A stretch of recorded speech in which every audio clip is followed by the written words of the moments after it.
एक बार खाना चाहिए आदमी को। कितनी बार खाना चाहिए बोलो?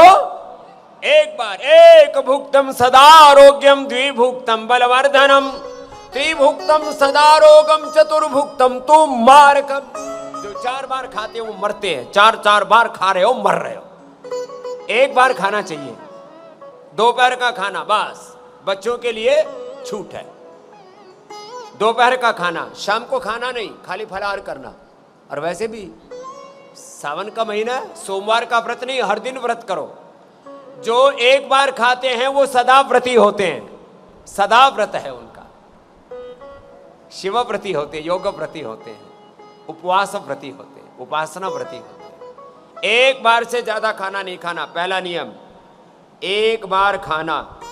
शाम का फलाहार 5 से 7 के बीच, जैसे जैन परंपरा में करते हैं। जैन परंपरा में खान पान के, उपवास के जो नियम है, उसके लिए भगवान महावीर सहित जितने भी हमारे 24 तीर्थंकर और जो भी तपस्वी, हमारे दिगंबर श्वेतांबर, हमारे साधक योगी महापुरुष हैं, उन सबको प्रणाम भाई।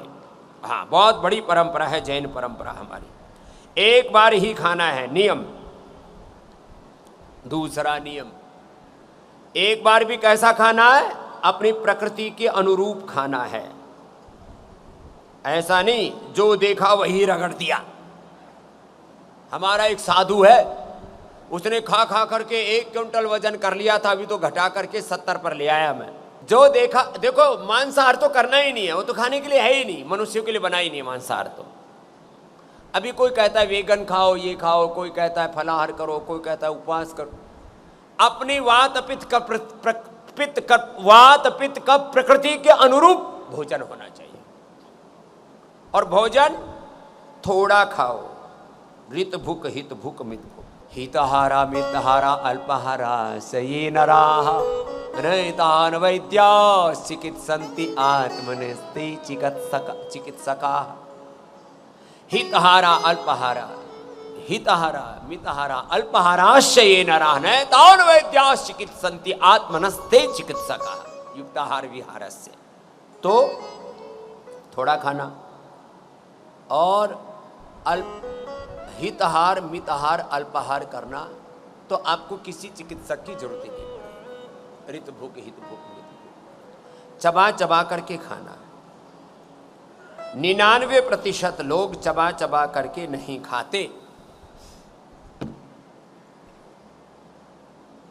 कुछ तो मेरे परम मित्र हैं, 35-37 साल हो गए मुझे कहते कहते, भाई सब कुछ कर लिया, एक काम तो कर लो, थोड़ा धीरे खा लिया करो और चबा चबा के खा लिया करो। बोले ये काम नहीं होगा, बाकी कुछ करा लो। भोजन पर ऐसे हम टूट के पड़ते हैं।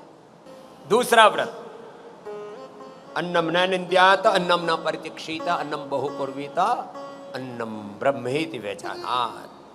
फिर योग व्रती स्वदेशी व्रती, ये व्रत तो लेना ही है।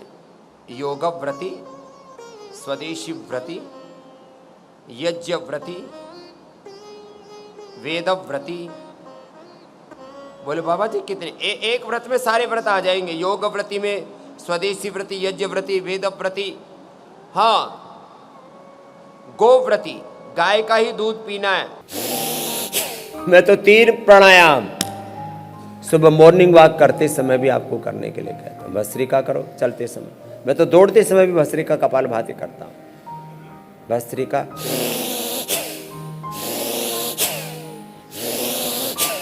पूरा लो पूरा छोड़ो, भस्त्रिका कपालभाति साथ साथ हो जाते। अनुलोम विलोम करो चलते चलते ही। फ्रंट वॉक करो, बैक वॉक करो, फ्रंट रनिंग करो, बैक रनिंग करो। Integrated walking, integrated running, integrated working, integrated business, integrated approach in health, in education, in agriculture, in industry, in politics. जब हम इंटीग्रेटेड अप्रोच के साथ जीवन में आगे बढ़ते हैं, तब जीवन में कुछ बड़ा कार्य निष्पादित कर पाते हैं। बाकी तो भीड़ का हिस्सा और एक समस्या बन करके ही जीते रहते हैं। मैं कहता हूं जो है भीड़ का हिस्सा वही है जगत के लिए समाज राष्ट्र के लिए, विश्व के लिए समस्या। आरोग्य की दृष्टि से पहली बात, तुम बीमार ना पड़ो। किसी कारण से कोई छोटी मोटी समस्या आ भी गई, उसको बड़ा मत होने दो। बीमारी को पता लगते ही उखाड़ दो, खदेड़ दो, मिटा दो, हटा दो, भगा दो उसको। BP, sugar, thyroid, asthma, arthritis, मोटापा, स्ट्रेस, एंजाइटी, डिप्रेशन, कोई भी अनवांटेड चीज, बीमार होना ही नहीं। और उसका लाइव एग्जाम्पल स्वामी रामदेव तुम्हारे सामने बैठा है और 100 साल से ज्यादा तुम्हारे सामने बैठा हुआ ये प्रेरणा देता रहेगा। देखो, गुरु हमारे लिए एक जीवंत प्रेरणा होते हैं। जब मैं एलोपैथी की एक भी दवा खाए बिना तुम्हारे सामने पूर्ण स्वस्थ बैठा हूं, इसका मतलब एलोपैथी की दवाइयां हमारे जीवन की अपरिहार्य आवश्यकता नहीं है।